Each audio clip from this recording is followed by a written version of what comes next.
what happens with a love like that. Son never says to her, you owe me. So good morning, beloveds and gracious ones, and the rest of y'all too. Welcome to the Sedona Unitarian Universalist Fellowship. I am the Reverend Anthony Mtuaswa Johnson. Yesterday we had some fun at the new member ceremony because folks wanted to know how to pronounce Mtuaswa. So I say it again. That M in Swahili is like you just tasted your favorite food. So an M is not an M as in English, it's So it's Mtuaswa. Translates to mean natural man. Okay. So I welcome you in the name of the ancestors on whose shoulders I stand, and I welcome you in the name of all that is holy and sacred for you. It is indeed, as always, an honor and a pleasure to be able to share this space with you. And I want to acknowledge that all of us stand here and breathe here on unceded land of the First Nations people. Today I'd like to share the welcoming words adapted from Dublin. Come on, y'all. From the UU Church of Dublin. You know, that's a teacher in me. We do not ask what you believe, nor do we expect you to think the way we do. But we do ask something, that you try to live a kind and a helpful life with the dignity proper to that of a human being. So welcome all who believe that religion is wider than any sect, and deeper, dare I say much deeper, than any set of opinions, including my own.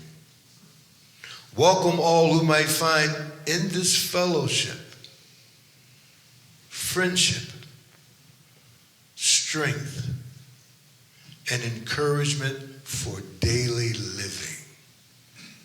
Some version of what our dear Helen said. Something happens here that you can use. And another way we say that. Otherwise, it don't mean a thing. If it ain't got that swing. If it ain't got that swing. And that's the swing. So today's talk is entitled The Gift of Pluralism. If you've been noticing, that gift has kind of been a thing the last couple of months. Gift. Think of the feel. How do you feel when someone gives you a gift, or it's your birthday? It's just a present. It's just a present. Let's just say you didn't earn it. There are no trophies involved, no letters behind your name. It's just a gift. So what do we mean by pluralism? How does it or how may it apply to us again in our daily lives? I like big words. Some of you know I'm a word dog. Words, I love them. But after the meaning, what can I do with it? Now, a lot of times, and most often we talk about pluralism, we apply it to conversations about communities and societies. Pluralistic society, as an example, which is one where many different and diverse groups live together, right? They share power, different cultural backgrounds, get to keep their own traditions, a pluralistic society. In terms of religion, religious pluralism is the idea that people of different religious groups live and interact with each other for the better good. As I like to say, putting meat and bones on that word, interfaith, like we're doing with our Methodist friends down the street, or we're going to do with our Church of the Red Rock Christian folks up the road. Because it don't mean a thing. You can yak interfaith, but if it ain't got that swing, don't mean a thing. Some may think of this a lot of time in terms of a melting pot. You know, we've all heard of the American melting pot, where different folks come and cultures are blended into a common stew or a common soup, if you will. I offer a different vision that I'd like you to consider instead of the melting pot. And that is of a salad. That's where a radish will always be a radish. But ain't nothing like that flavor of that tomato. And that onion gets to be its strong self. But in the mix, when you get the radish or the cucumber in with the tomato and the onion and whatever else you like, everybody has their own flavor. But together, can't be beat. Can't be beat. So I like to offer that, pluralism in addition to cultures and societies is just as applicable to us as individuals. Because you and I, we don't have an identity. We have multiple identities. As old Walt Whitman famously said, quote, "I am large. I contain multitudes." And he was talking about you too. Multitudes. But we rarely, if ever, step back to reflect on how these multitudes influence us and interact with each of us. Without that step back little distance, many identities end up sneaking up on us. Kind of sneak up on the driver's wheel and take over. And next thing you know, another part of you is gain control. Getting to know our many selves is getting to know your pluralism within. Which, by the way, is the theme of our Soul Matters circles this month. Yeah. In fact, I chose a poem to share from the Soul Matters circle team, the national team.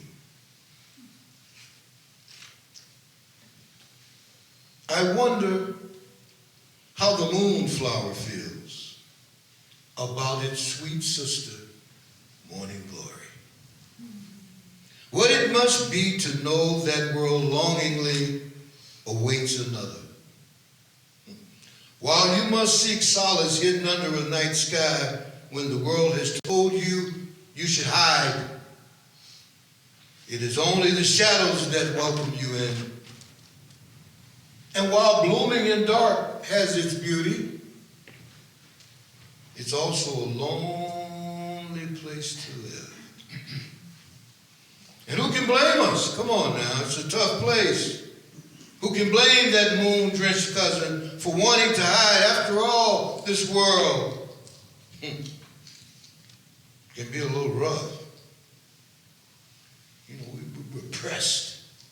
We're picked upon. Picked over, told who and what we need to be, so that we will finally be loved. I don't care what anybody's saying to you when you meet them. People are always saying just one thing. Will you love me? Next time you're in conversation with somebody, think about that. Some version of, will you love me? That's why we can't wait till hug your neighbor time. All we're ever saying, folks, is, will you love me? And so we shape-shift until our own original curvature is no longer remembered. Until our masks become indistinguishable from our face. That mask is not your face. That mask is what we all wear. Until the pieces of us somehow allowed out in the sun forget the other parts that are buried deep inside, in the cold earthen layers of time. Maybe that is what the moonflower is doing out there in the dark. Maybe it's not hiding after all, but instead trying to remember who it once was. Or maybe it knows who it is. And its blooming is a way of saying, come find me, I'm still here. And of course that may mean that it's not just about making it safe for others to come out of the shadows, but also a reminder that you and I, we all have pieces and parts that we bury in the dark. So friends, what do you say? Let's go find it. Let's put ourselves back together again. Let our gift of pluralism today, this day, begin with us and our many owning, acknowledging our many identities. Of course, some of you, all of us, 10 deep, knee deep in some version of political pluralism. Time of the day, presidential elections are upon us, gathering steam and smoke and all other kinds of irritants, I might add. Possibly no other topic is as pressing as how does America move away from a dangerous polarization and into a healthy pluralism. Let's digress for a second. Angel Kyoto reminds us that inclusivity is not how do we make you a part of what we are. Not how do we make you a part of what we are, but how do we become more of what you are. Vernon Myers explains diversity as this. Diversity is being invited to the party. But inclusion is being invited to dance. To dance. Shall we dance? Now, I too have an idea. I've been known to have one every now and then. That may be a path to a healthy pluralism. And of course, you know, I wrote a poem about it. It's entitled No Love Dying Here. A lot of stuff going on in the world, I know it. Oppression, human rights, violence, racism, anti-Semitism, Judaism, Unitarian Universalism, and many other isms that come to our mind and fill our hearts. Important words, for sure, but not in this place at this moment. Can we just have a moment? Let us hold the child's eye for just a moment. Let it be crystal clear that there will be no love dying right here. Not now. The child's eye for just a moment. All those important words, be damned. There will be no love dying here. We can all name the places, you know, the provinces, the places that have been bombed. You know them by heart.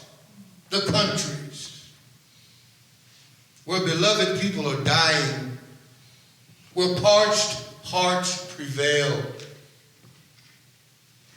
But not now. Not in this place, in this moment. Let's be crystal clear. For now, there will be no love dying here. Now, here's also beyond this place. It is inside of me. It is inside of you. Right next to those adult prying eyes of ours. Inside our adult thinking skull. Alongside our adult, adroit trigger finger, encased within our adult strategic anatomy. I ask to let our adult selves bow to the moment and to the place of the child's eye. Confused, puzzled, and watery. Asking in all languages, known and unknown, one question. Why? Why? Why? So I'd offer that we wrap ourselves in this forever why in this moment, for just a moment, before the important words come back, the ism shall return. Can't get away. But for just this moment, wrap ourselves in this forever why, before the important words return and take over, force us to take cover. For just a moment, in this place, please, dear ones, in this place, maybe we can sing it together. There will be no love dying here. Can you say it with me? There will be no love dying here. One more time, please. There will be no love dying here. Yeah. You might ask yourself sometimes, why do you write poetry? Why do I write poetry? I asked myself that question, not you, this morning. And I said, you know what, I'm going to share with somebody more famous and revered than I was asked that question. And this is what the great T.S. Eliot said. Why poetry? Why poetry? Mr. Eliot said, poetry may make us a little more aware. Poquito, just a little more aware of the deeper, unnamed feelings which form the substratum of your being. Poetry takes you to the substratum of your being, to which we rarely penetrate, he reminds us. For most of our lives are spent a constant evasion of ourselves. So again, I say, so what do you say? How about no more evasion? That's the end of his poem.